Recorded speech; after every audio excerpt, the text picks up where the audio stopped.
Before the sky burned, a human life was priceless. It was protected by laws, by armies, by the illusion of morality. In the ash, human life is just livestock. It trades for a handful of ammunition or a gallon of diesel. I survived the freezing mountains, only to realize that the most dangerous predators don't want to eat you. They want to own you. Walking away from the timber watchtower was a tactical necessity, but it was also a slow, agonizing plunge into extreme vulnerability. I had left Caleb, the man who betrayed me, to freeze in the ravine with a broken femur.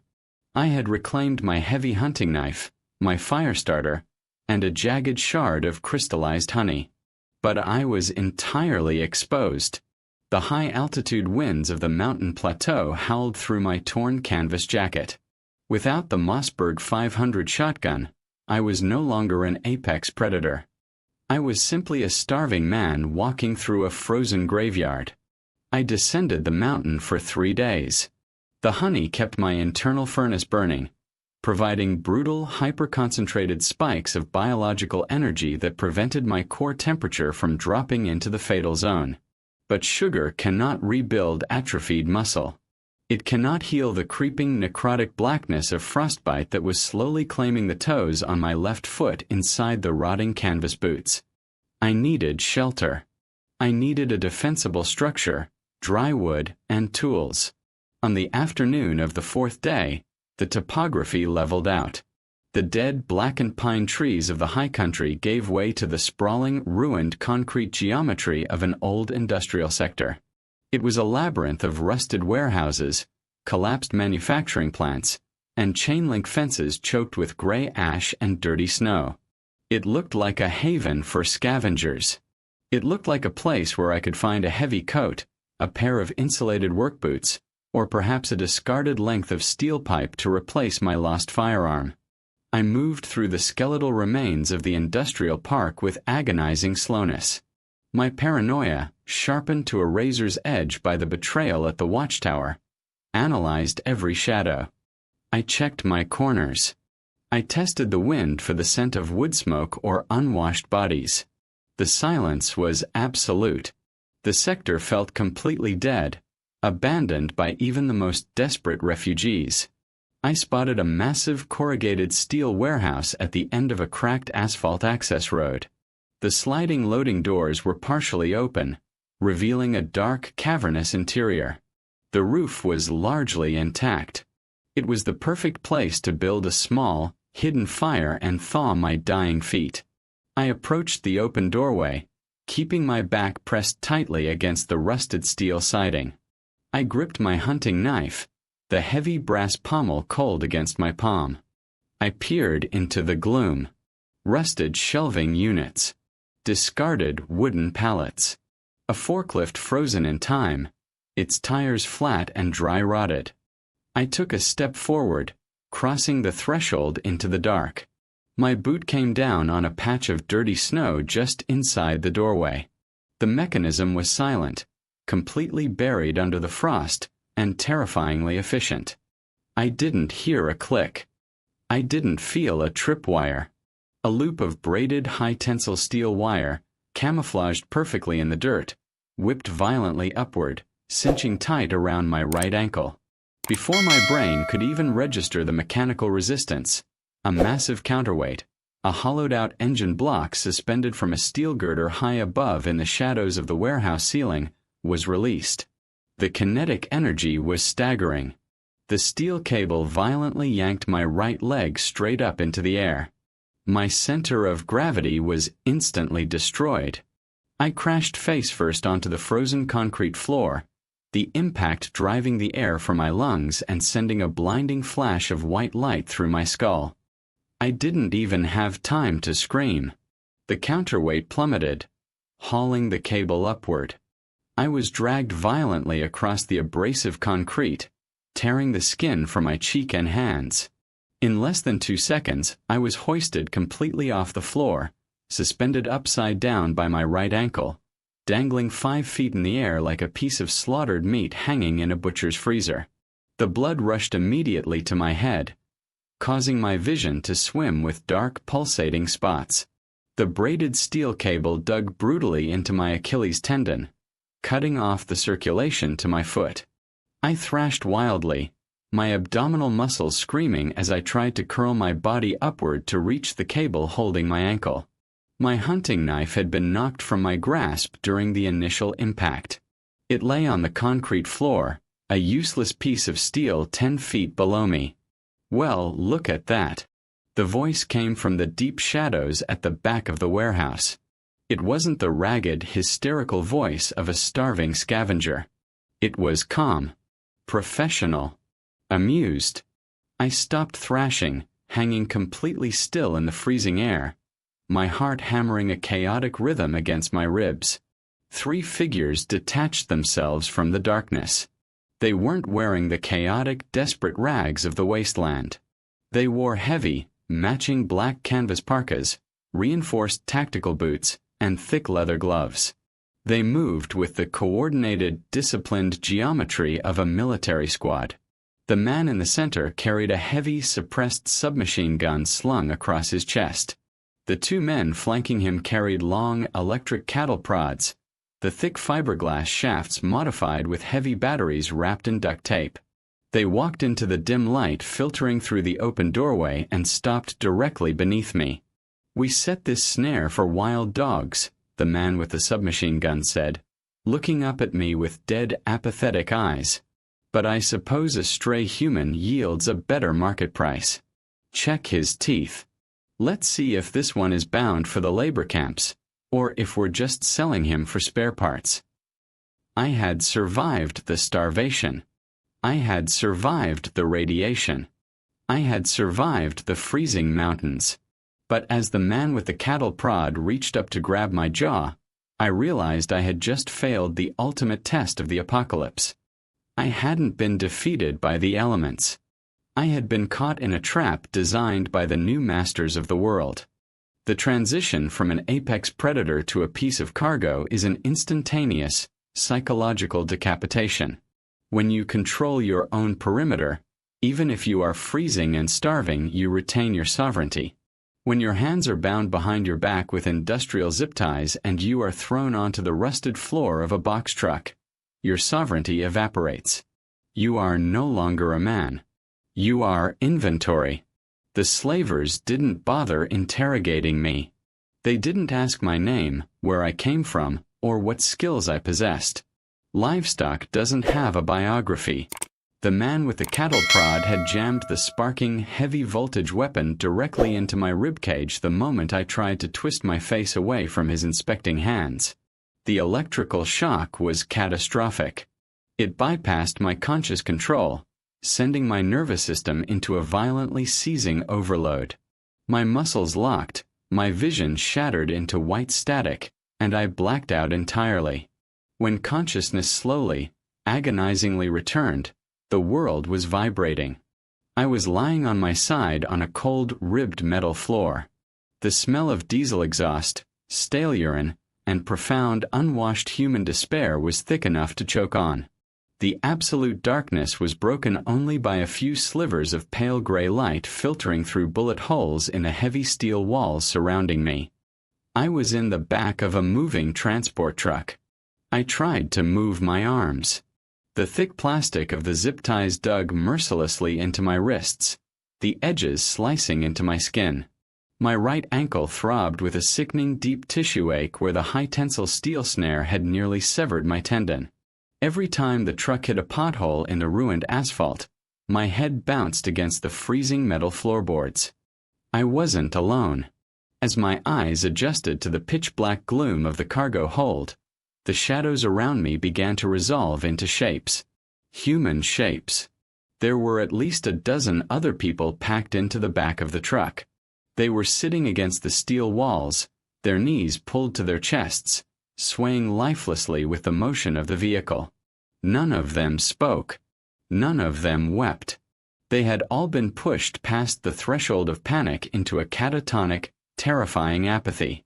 I rolled onto my back, gritting my teeth against the searing pain in my ribs where the cattle prod had burned the skin beneath my torn jacket. I looked at the person closest to me. It was a woman, her face hollowed out by starvation, her hair a matted, filthy tangle. She was staring blankly at the metal ceiling, her eyes wide and unblinking, rocking back and forth in a slow, hypnotic rhythm. She wore a heavy iron collar around her neck, attached to a thick chain that was bolted directly to a D-ring welded to the floor of the truck. I looked closer in the dim light. They all wore the iron collars. The slavers had removed my zip ties at some point while I was unconscious. I felt a heavy, cold weight resting against my collarbone. I reached up with trembling fingers. Thick, rusted iron encircled my throat. A heavy padlock secured it, and a thick, welded chain ran from the collar down to a heavy steel bracket on the floor. I was tethered like a dog. "Don't pull on it." The voice came from the shadows to my left. It was a man's voice, gravelly and exhausted. I turned my head. A large man with a thick, graying beard was sitting in the corner, his heavy arms resting on his chained knees. He looked like he had been a mechanic or a construction worker in the old world. Now he was just another broken piece of meat. "The chain is short," the bearded man rasped. "If the truck stops fast and you're pulling against the bolt, the iron will crush your windpipe." 3 people suffocated on the last trip. The guards didn't even stop to unchain the bodies. We just rode with the corpses for 2 days. I swallowed hard, the heavy iron collar shifting uncomfortably against my Adam's apple. "Where are they taking us?" I asked, my voice dry and cracking. The bearded man let out a dark, hollow chuckle that sounded like grinding stones. "You're new," he said, stating the obvious. "You still think there's a destination. There is no destination. There is only the market. We're heading to the exchange. The old rail yard on the edge of the dead zone." "The exchange," I repeated, the word tasting like ash in my mouth.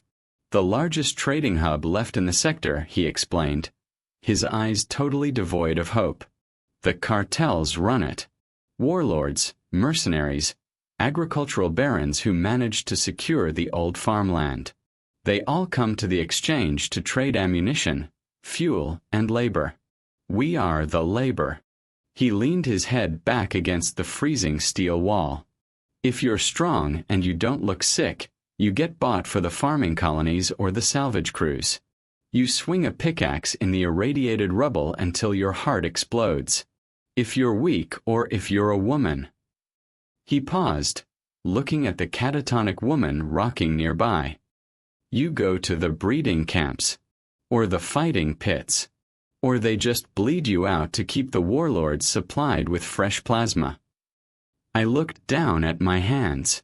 They were scarred, burned by the radiation of the valley, calloused by the grip of the shotgun I no longer possessed. I had survived the most brutal elements of the apocalypse through sheer, uncompromising violence and geographical isolation. But I was no longer fighting the environment. I was fighting an organized, industrialized system of human consumption. How do we break the chains? I whispered to the bearded man, leaning as far forward as my iron tether would allow. He looked at me with a mixture of pity and profound exhaustion. "You don't," he said. "The exchange has 300 armed guards. They have heavy machine guns mounted on the watchtowers. They have feral dogs. You don't break the chains. You just pray they sell you to someone who feeds their slaves before they work them to death." I leaned back against the ribbed metal floor. The truck hit another massive pothole, the entire chassis shuddering violently. The iron collar dug into my throat. The bearded man had accepted his fate. The catatonic woman had surrendered her mind to the void. They were livestock waiting for the slaughterhouse. But as I lay in the pitch-black darkness, listening to the rhythmic hum of the heavy diesel tires devouring the miles, I didn't feel acceptance. I didn't feel despair. I felt a cold, hyper-focused, homicidal rage. I had killed 50 men in the snow to protect a pile of sugar. I was not going to let a man with a cattle prod put a price tag on my pulse.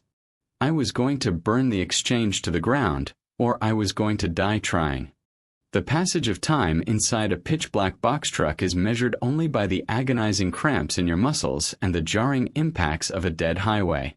We drove for what felt like a day and a night. The temperature inside the cargo hold fluctuated wildly, freezing us in the darkness, then baking us as the sun beat down on the heavy steel roof. Nobody spoke again. The bearded man slumped into a deep, ragged sleep. The catatonic woman stopped rocking, her head resting against the rusted wall, her eyes open but completely vacant. The iron collar around my neck grew heavier with every mile, grinding the skin raw over my collarbone. I didn't sleep. I spent the journey mapping the vehicle in my mind, counting the gear shifts, memorizing the sounds of the suspension, listening for the cadence of the guards' voices filtering through the cab partition. You cannot fight an enemy you do not study. Finally, the deafening roar of the diesel engine dropped to a low idle. The truck ground to a halt, the air brakes hissing violently. The heavy lock on the exterior cargo doors clanked. I closed my eyes tightly, anticipating the sudden shift in light. The heavy steel doors swung open, crashing against the sides of the truck. Even with my eyes closed, the brutal, blinding glare of the afternoon sun burned through my eyelids. The sensory overload was instantaneous. The absolute silence of the road was shattered by a chaotic, deafening roar of human industry. The sound of shouting voices, the rhythmic pounding of heavy machinery, the sharp, authoritative barking of massive guard dogs, and the unmistakable, terrifying mechanical clatter of automatic weapons being racked and cleared. Up. Get on your feet, meat. A voice roared into the cargo hold. I opened my eyes, squinting against the glare. Standing in the doorway was a massive man wearing a heavy tactical vest over a filthy, oil-stained mechanic's jumpsuit. He held a rusted iron pole with a hook on the end. He didn't wait for us to stand. He reached into the truck, hooked the chain attached to the bearded man's collar, and violently yanked backward. The bearded man screamed as the iron crushed his windpipe, dragging his massive frame across the ribbed metal floor and dumping him unceremoniously out of the truck onto the freezing mud. The catatonic woman was next. She didn't resist. She was dragged out like a sack of dead grain. Then it was my turn. I didn't wait for the hook. I forced my cramped, agonizingly stiff legs to unbend. I stood up, keeping my head bowed, my shoulders slumped. The most dangerous thing a slave can do is look capable. I let my jaw hang slack. I made my eyes wide and vacant. I adopted the posture of a broken man. I shuffled to the edge of the truck and stepped down into the mud. A guard with a heavy bolt cutter stepped forward. He didn't speak. He reached down and snapped the heavy padlock securing my chain to the D-ring on the truck floor. He grabbed the chain, looping it through a massive central iron ring that tethered all 12 of us together in a single miserable line. I finally looked up, taking in the nightmare geography of my new reality. The bearded man was right. It was an old, sprawling industrial rail yard. But it had been transformed into a medieval fortress. Massive, rusted shipping containers and derailed train cars were stacked 3 stories high, forming an impenetrable, jagged perimeter wall. Watchtowers constructed from welded I-beams and corrugated steel dotted the walls, manned by snipers holding high-powered hunting rifles and heavy machine guns. The center of the rail yard was a chaotic, sprawling bazaar. Thick, black smoke billowed from dozens of oil drum fires. Armed mercenaries in mismatched tactical gear patrolled the muddy thoroughfares, holding the leashes of snarling, starved Rottweilers. And everywhere I looked, there were cages. Hundreds of people, stripped of their winter coats, shivering in the freezing mud, were packed into chain-link pens and rusted boxcars. They were being poked, prodded, and inspected by men in heavy furs and cartel combat armor. "Move!" the guard bellowed, whipping a heavy leather strap across the back of the man in front of me. The line lurched forward. The iron collar bit into my throat as I was dragged along by the collective momentum of the chain group. We were marched through the center of the exchange. The smell was a horrific, nauseating cocktail of roasting meat, diesel exhaust, raw sewage, and unwashed bodies. I kept my head down, but my eyes were scanning everything. I noted the patrol routes of the guards. I noted the heavy key rings hanging from their belts. I looked for blind spots in the watchtower coverage. I studied the rusted hinges of the holding pens. I was not walking to my slaughter. I was conducting a reconnaissance patrol inside the enemy's heart. We were herded toward a massive elevated concrete platform in the center of the yard. It was an old loading dock, swept clean of snow and debris. It was the auction block, and I was about to be priced. To stand on the auction block is to be stripped of your species. You are no longer classified by your name, your intellect, or your history. You are classified entirely by your biomechanics, muscle mass, dental health, bone density. We were dragged onto the elevated concrete platform and forced to stand in a line. The freezing wind whipped across the open rail yard, biting through my torn canvas jacket. My lips were cracked, tasting of dried blood and copper. Below the platform, the buyers gathered. They were the lords of the wasteland.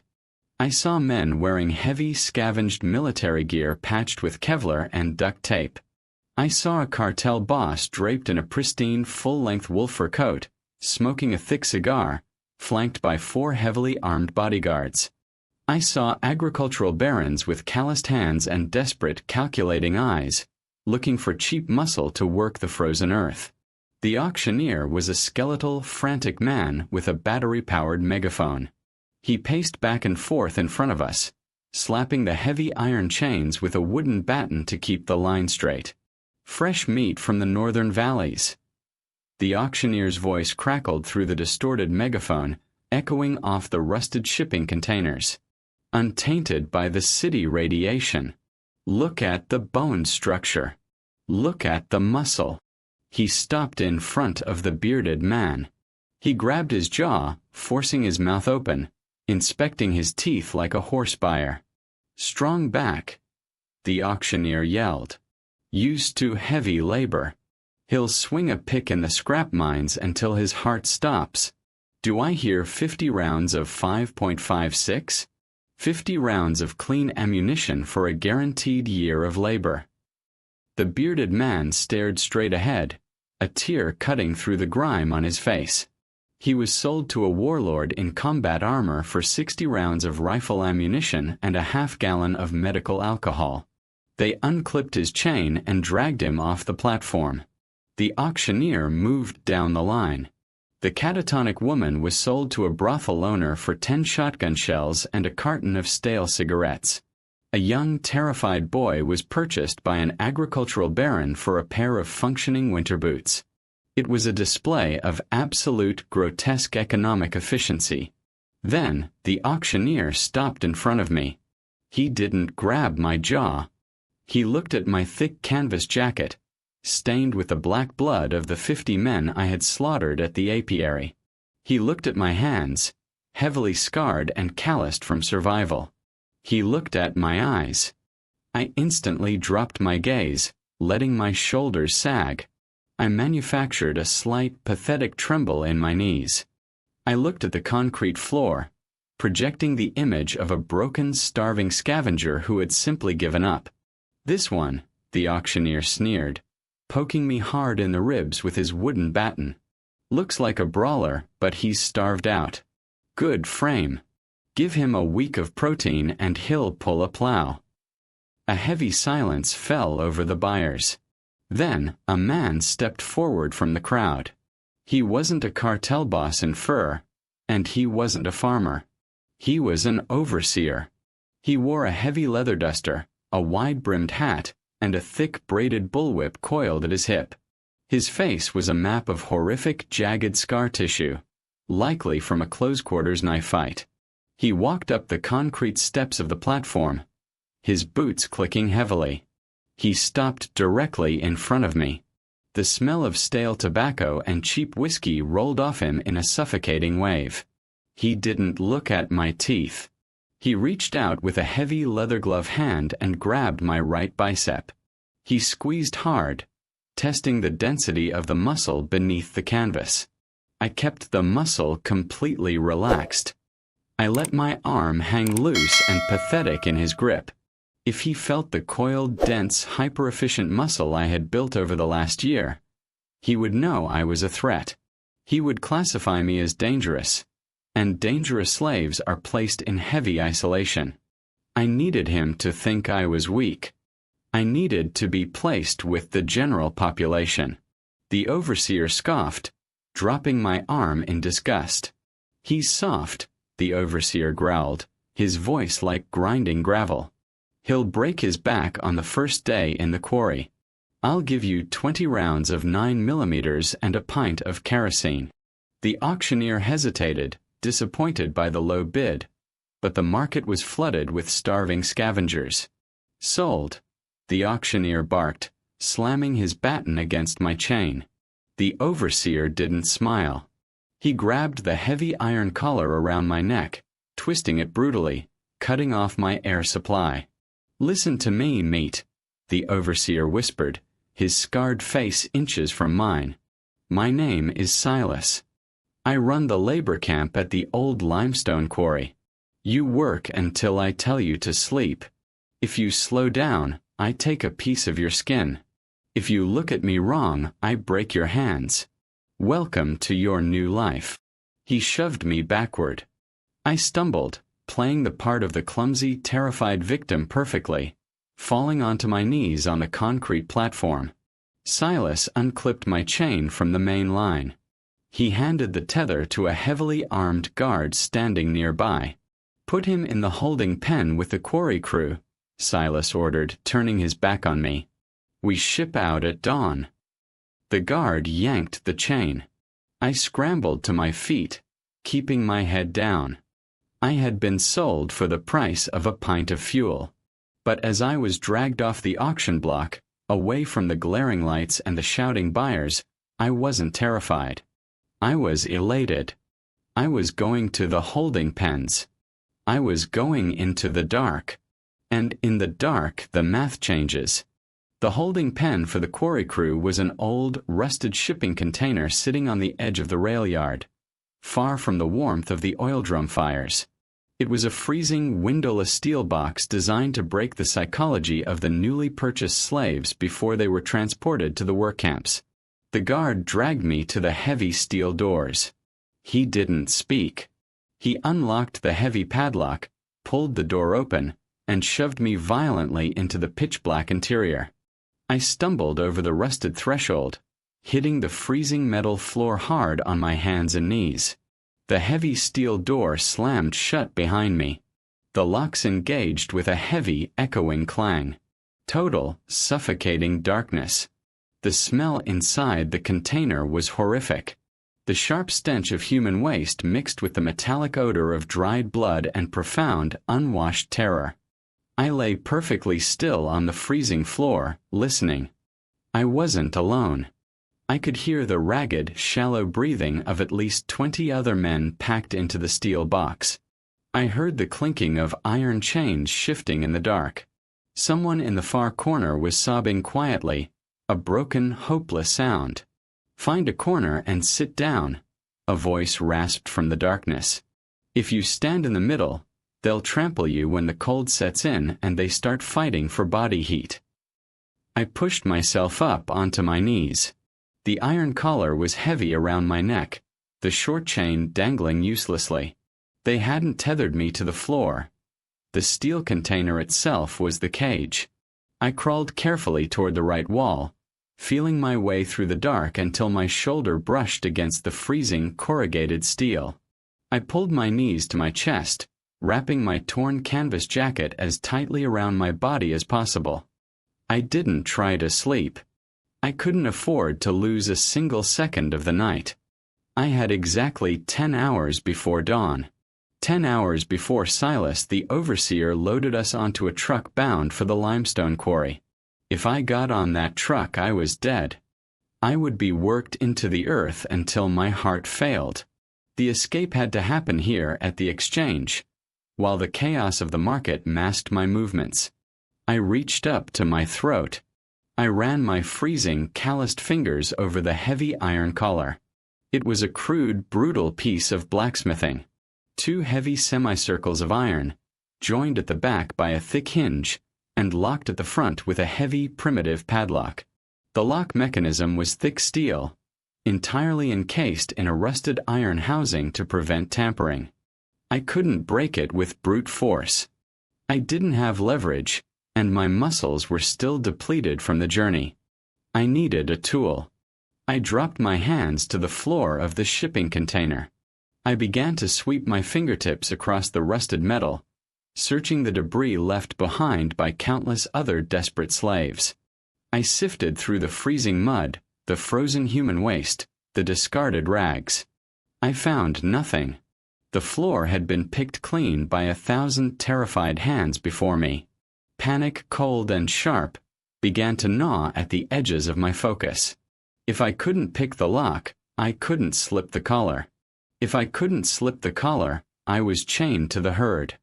I leaned my head back against the freezing steel wall, closing my eyes, forcing my breathing to slow.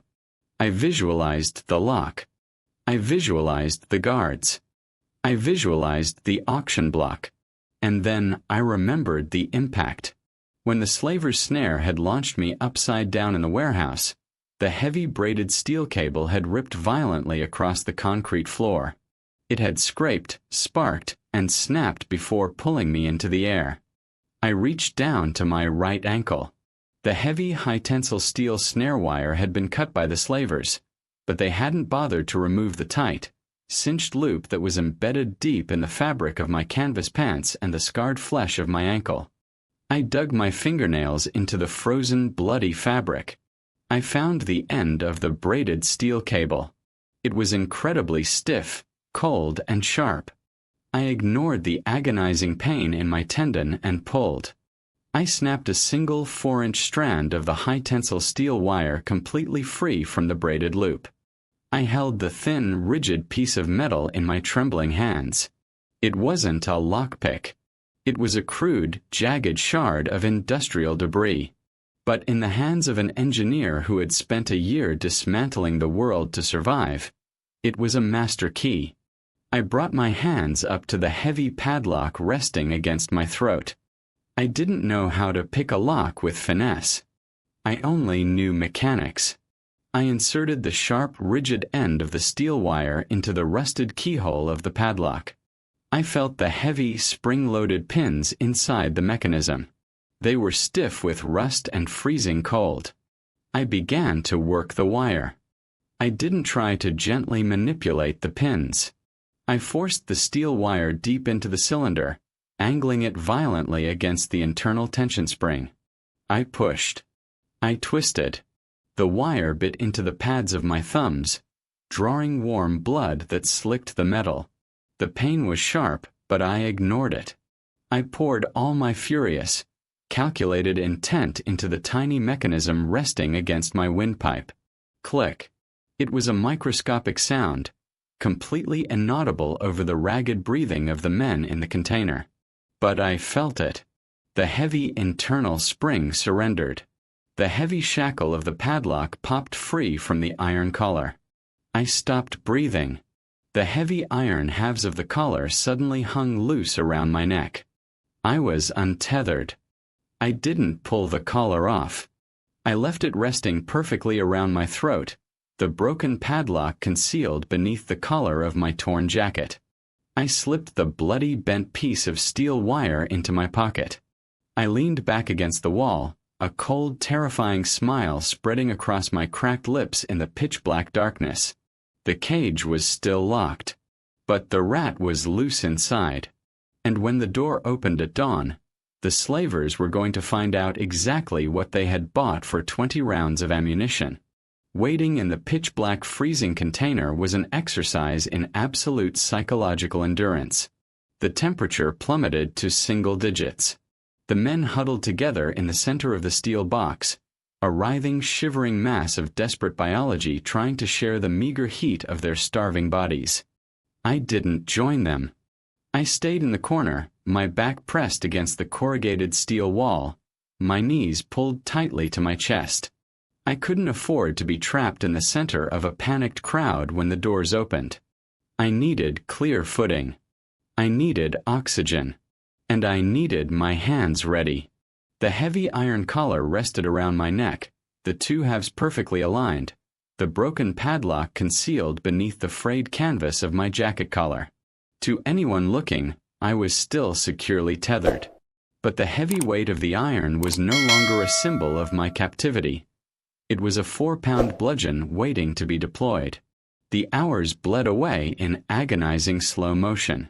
The moans of the freezing men shifted into the wet, terrifying death rattle of terminal hypothermia for at least 2 of the captives in the dark. Finally, the metallic, vibrating hum of heavy diesel engines began to resonate through the steel floor of the container. The exchange was waking up. Footsteps crunched heavily in the frozen mud outside. The heavy iron latch on the container door shrieked. I closed my eyes, preparing my retinas for the sudden influx of light. The doors were thrown wide open. The pale, bruised gray light of the dawn spilled into the container, accompanied by a blast of frigid wind that smelled of exhaust fumes and burning trash. "On your feet! Move it, livestock!" a guard bellowed, slamming a heavy fiberglass batten against the side of the container.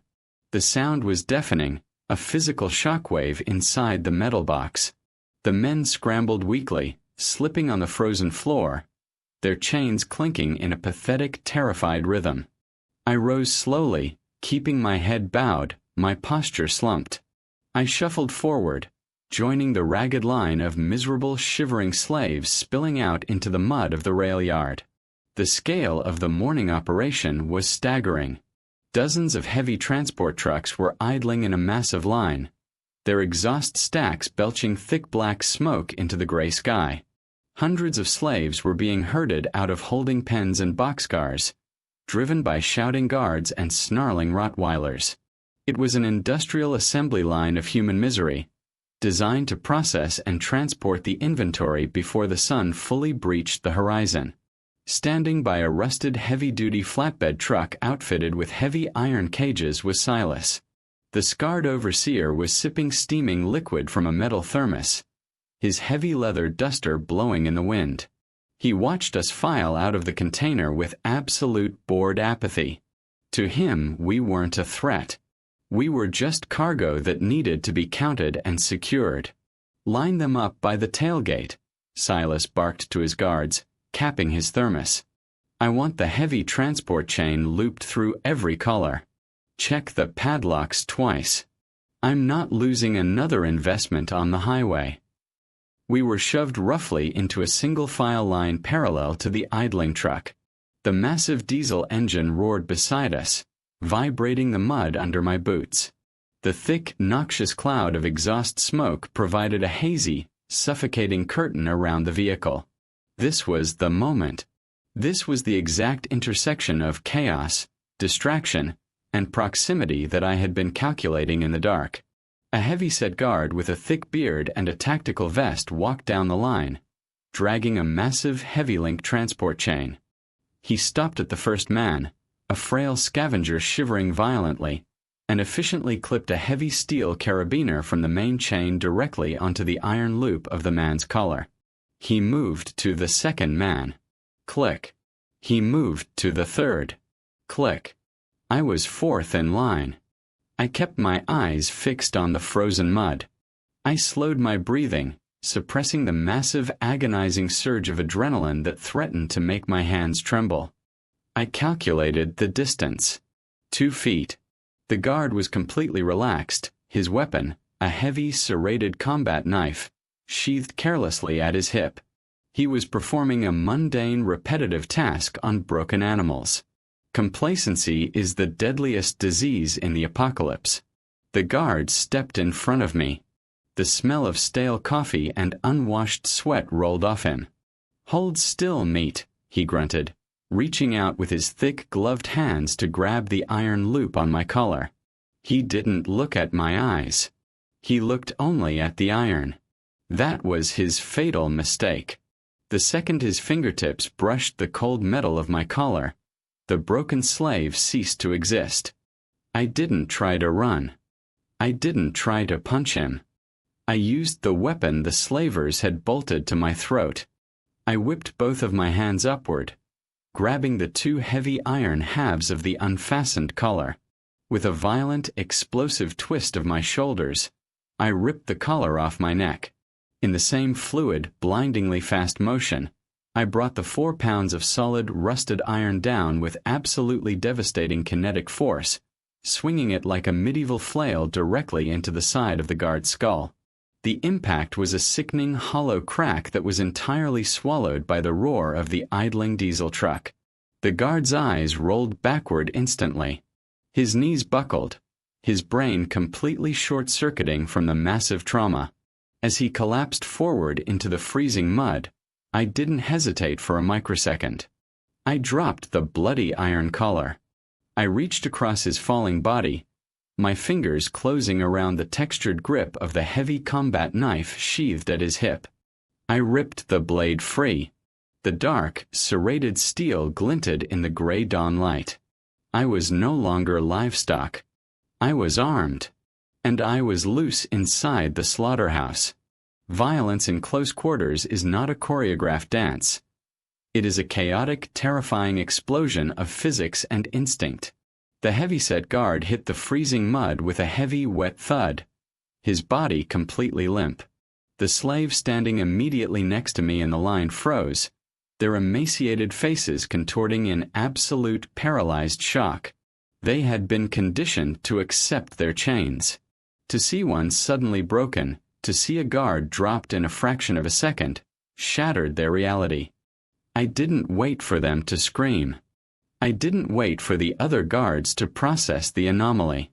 Silas, the overseer, was standing exactly 20 feet away, near the cab of the idling truck.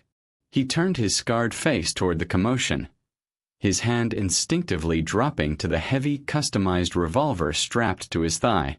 He was fast, but I already had the momentum. I didn't charge him. Running at a man drawing a firearm in an open rail yard is suicide. Instead, I dove straight down into the freezing mud, scrambling underneath the massive rusted chassis of the idling diesel transport truck. The deafening roar of the engine was absolute torture on my eardrums, but the thick, billowing cloud of black exhaust smoke pouring from the undercarriage provided perfect, impenetrable visual cover. Bang! The heavy-caliber gunshot cracked over the roar of the engine. Silas had fired blindly into the exhaust smoke where I had just been standing. The bullet sparked violently off the steel rim of the truck's rear tire, spraying me with a shower of frozen mud and shrapnel. "We got a runner!" Silas roared, his voice a gravelly, furious command cutting through the chaos.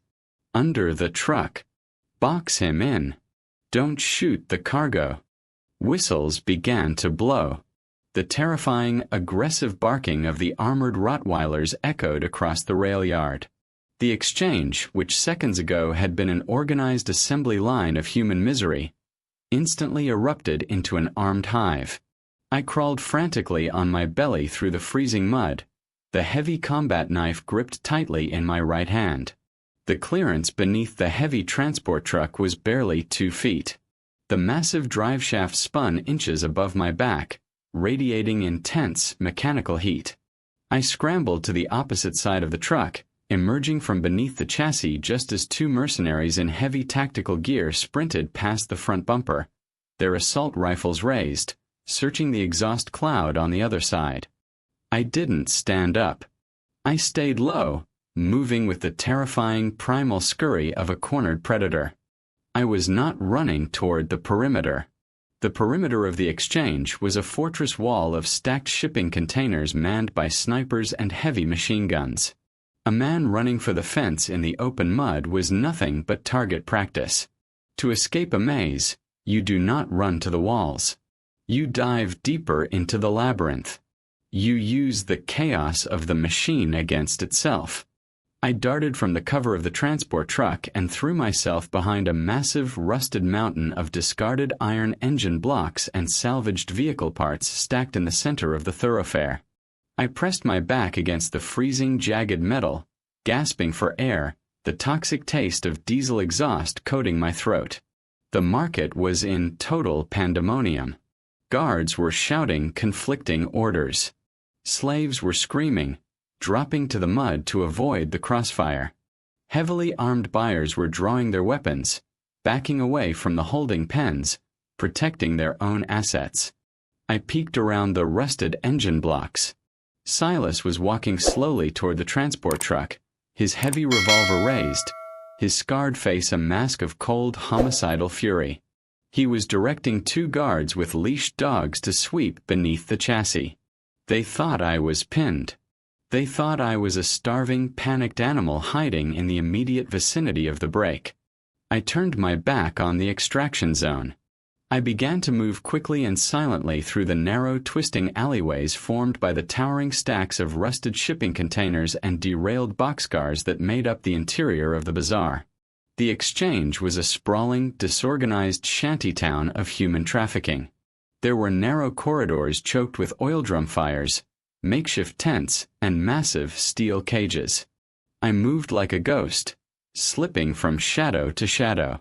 When a patrol of 3 heavily armed guards jogged past an intersection, their flashlights cutting through the gray morning mist, I pressed myself flat against the corrugated steel of a container, holding my breath until my lungs burned. I had no map. I had no extraction plan. I was operating purely on the lethal, hyper-focused geometry of evasion. I rounded a corner, slipping behind a heavy canvas tarp that draped over a stack of wooden crates. I froze. Standing exactly 5 feet in front of me, leaning against a rusted chain-link fence, was a guard. He had a suppressed submachine gun slung across his chest, and he was casually lighting a cigarette, his hands cupped around a flickering lighter.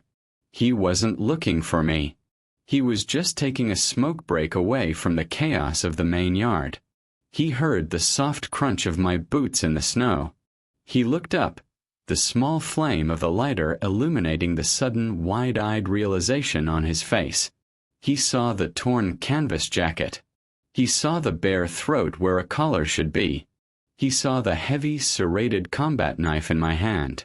He dropped the lighter and reached frantically for the grip of his submachine gun. But the ghost was already on him. In a gunfight, distance is your shield. In an ambush, proximity is your executioner. The guard didn't even have time to clear the sling of his submachine gun from his heavy winter coat. I closed the 5-foot gap between us before the cigarette lighter hit the freezing mud. I didn't swing the serrated combat knife in a wide, theatrical arc. I drove the heavy steel blade straight forward, a brutal, piston-like thrust upward underneath the bottom edge of his Kevlar tactical vest, angling directly into his diaphragm and lungs. The guard's eyes bulged, the air violently expelled from his chest in a wet, silent rush. He couldn't scream. His hands fumbled uselessly at my wrists. I grabbed the back of his neck with my left hand, pulling him tightly against my shoulder, smothering any sound as he collapsed. I guided his dying weight silently down to the frozen ground behind the stack of wooden crates, completely hidden from the main thoroughfare. I pulled the knife free and wiped the blade on his coat. I didn't waste a second feeling remorse. He was a cog in a machine that sold human beings for spare parts. I quickly stripped the tactical gear from his body. I unclipped the suppressed 9mm submachine gun from his harness.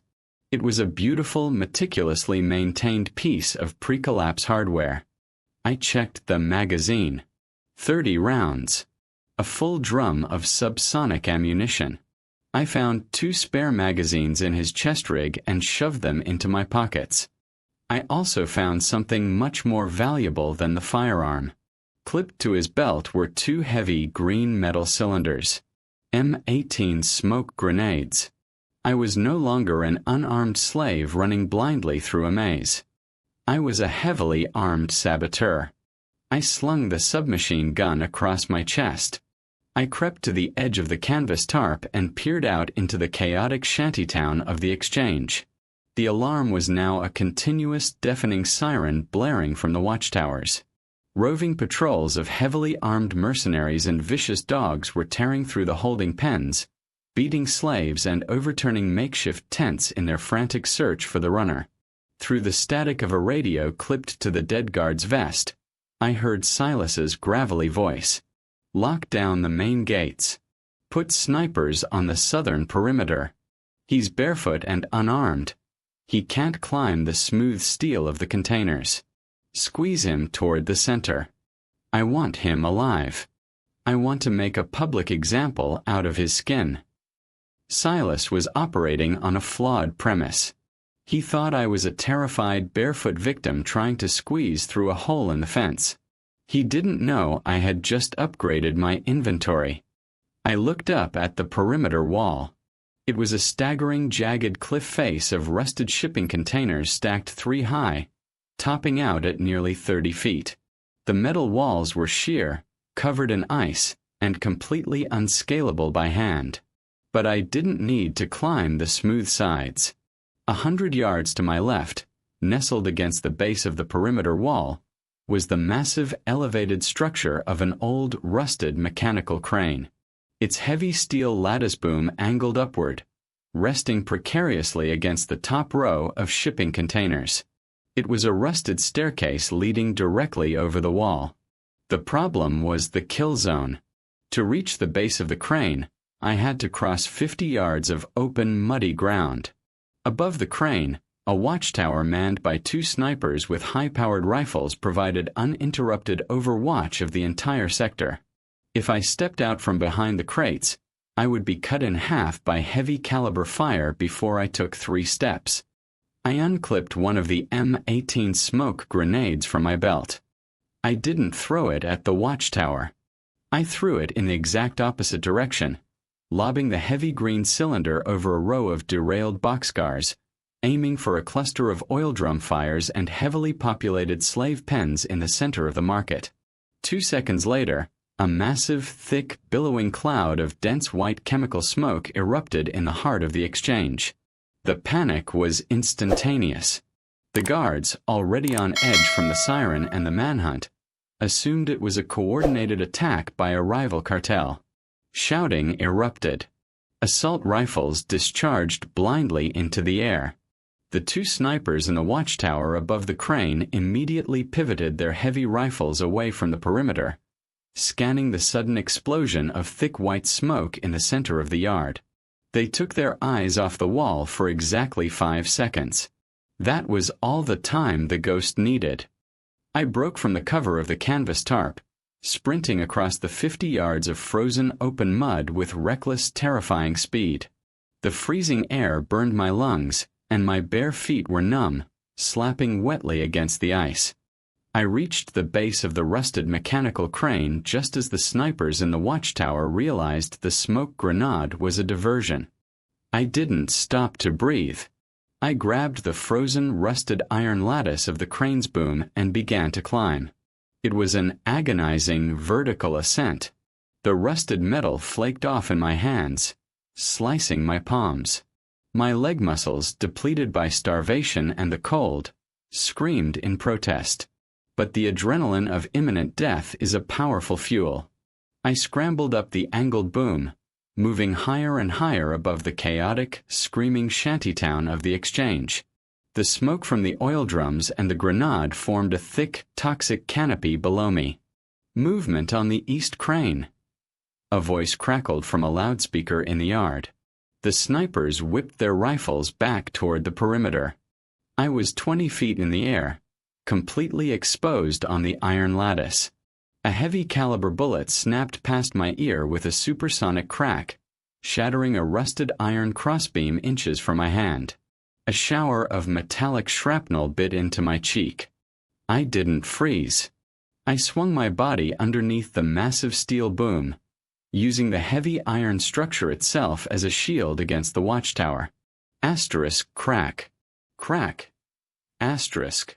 2 more rounds slammed into the metal above me, ringing like a deafening bell. I was 10 feet from the top of the stacked shipping containers. I pulled the suppressed submachine gun from my chest, braced my boots against the lattice, and leaned out from behind my iron shield. I didn't aim through the sights. I just pointed the barrel at the wooden platform of the watchtower and squeezed the trigger. The submachine gun shuddered in my hands, emitting a rapid, muffled thwip-thwip-thwip as it cycled through the subsonic rounds. It wasn't a precision strike. It was suppressive fire. A tight grouping of 9mm rounds shredded the corrugated tin roof of the watchtower, showering the snipers in debris and forcing them to drop below the sandbags for cover. I stopped firing, slung the weapon, and scrambled up the final 10 feet of the crane. I vaulted over the edge, throwing my exhausted body onto the flat, freezing steel roof of the highest shipping container. I rolled instantly to avoid any secondary fire, coming up on one knee, the submachine gun raised and tracking. I was at the apex. I was on top of the fortress wall. Beyond the container lay a 40-foot drop into the pristine, untouched snow of the dead wasteland outside the rail yard. It was freedom. "You're not jumping, mate." The voice was a low, gravelly snarl that cut through the howling wind. I spun around. Standing on the roof of the adjacent shipping container, silhouetted against the gray morning sky, was Silas. The scarred overseer hadn't stayed on the ground. He knew the layout of his own fortress perfectly. He had anticipated the blind spot and used an internal access ladder to reach the roof. He wasn't holding his heavy revolver. He was holding the thick, braided leather bullwhip. "You cost me a guard," Silas spat, his scarred face twisted in absolute, homicidal rage. "You cost me my pride. I'm going to strip the flesh from your bones up here, and I'm going to hang what's left over the main gate." I leveled the suppressed submachine gun directly at his chest. "You brought a whip to a gunfight," I said, my voice completely dead, devoid of any panic or fear. I pulled the trigger. Click. The firing pin struck an empty chamber. The drum magazine I had used to suppress the watchtower had jammed on the last frozen, rusted round. Silas let out a dark, barking laugh. He flicked his wrist. The heavy, braided leather bullwhip cracked through the air faster than the speed of sound. The tip of the whip wrapped violently around the barrel of the jammed submachine gun. Before I could brace my stance, Silas yanked his arm backward with staggering, brutal strength. The weapon was ripped entirely from my frozen hands, clattering uselessly onto the steel roof of the container and sliding over the edge into the yard below. I was unarmed, freezing, and standing on a 30-foot precipice. Silas smiled, a grotesque, jagged stretching of his scars. He coiled the heavy leather whip back, preparing for a lethal strike to my throat. "Now," Silas whispered to the wind, "you belong to me." But Silas, like the Invisible Man and like Caleb before him, had made a fatal miscalculation. He thought he was dealing with a broken slave. He didn't know he was dealing with a ghost who had already died in the snow. When you have nothing left to lose, fear becomes a useless emotion. It evaporates, leaving behind a cold, pure, hyper-violent clarity. Silas snapped his wrist forward. The heavy, braided bullwhip lashed out, a lethal black serpent aiming directly for my face. I didn't flinch. I didn't try to block it with my bare arms. I stepped directly into the strike. The cracked leather tip of the whip missed my eyes by a fraction of an inch, slicing a deep, burning gash across my left cheek. I ignored the blinding sting. As the heavy length of the whip wrapped loosely around my torso, I reached out and grabbed the braided leather with both of my bloody, freezing hands. Silas tried to yank the whip back to reset his strike, but I held on with the desperate, unbreakable grip of a starving animal. I didn't pull against him. I used his own massive leverage. I planted my bare, bleeding feet on the freezing steel roof of the shipping container, let out a guttural roar, and threw my entire body weight backward, violently twisting the leather whip. The sudden, massive counterforce caught Silas completely off guard. His heavy leather boots slipped on the icy surface of the container roof. He stumbled forward, cursing loudly, his balance utterly destroyed. I didn't let go. I hauled on the whip hand over hand, closing the distance between us in 2 massive strides. As Silas pitched forward, desperately trying to unholster his heavy revolver with his free hand, I dropped the whip. I drove my right fist, hardened by a year of chopping wood and breaking ice, directly into his throat. The cartilage crushed under my knuckles. Silas gagged, a wet, horrific choking sound, his eyes bulging as his airway collapsed. He dropped the whip. He dropped the revolver. His hands flew to his throat as he staggered backward, teetering dangerously on the very edge of the stacked shipping containers. I didn't give him a moment to recover. I didn't give him a monologue. I took 1 step forward and kicked him squarely in the center of his heavy leather duster. Silas fell backward off the edge of the world. He didn't scream. He simply vanished into the abyss between the containers, followed a second later by a sickening, heavy crunch as his body impacted the frozen mud of the rail yard 30 feet below. The roof was suddenly silent, save for the howling of the wind. Below me, the exchange was in absolute chaos. Sirens blared. Mercenaries yelled orders. The oil drum fires painted the gray morning in flickering orange light. But up here on the perimeter I was alone. I walked to the outer edge of the shipping container. I looked down at the massive 40-foot drop into the dead, irradiated wasteland. The snow at the base of the wall was piled into thick, undisturbed drifts. It was a leap that could shatter my legs. It was a leap into a freezing, toxic desert without a coat, without boots, and without a weapon. But it was a leap into a world where I owned my own pulse. I didn't look back at the slaughterhouse. I didn't look back at the cages. I took a deep breath of the freezing, clean air of the wasteland. I stepped off the edge of the steel roof and plummeted into the white void below. The impact with the deep snow drift was violent and suffocating. The sheer force drove the air from my lungs and buried me completely in a freezing white avalanche. I thrashed wildly, swimming upward through the packed powder until my face broke the surface.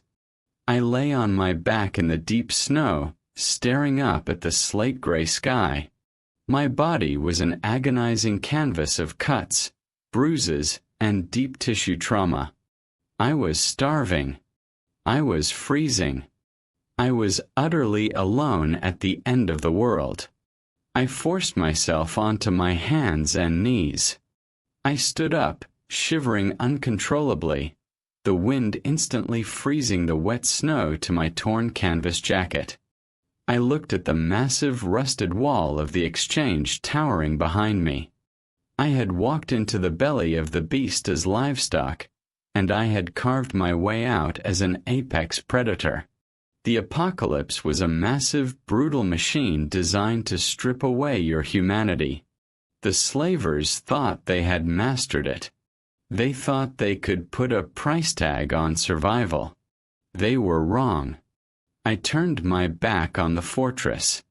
I began to walk slowly into the vast white emptiness of the dead world, my bare, bleeding feet leaving a dark crimson trail in the pristine snow. I was naked against the elements, but I was free. And in the ash of the old world, a free man is the most terrifying monster of all. #video end.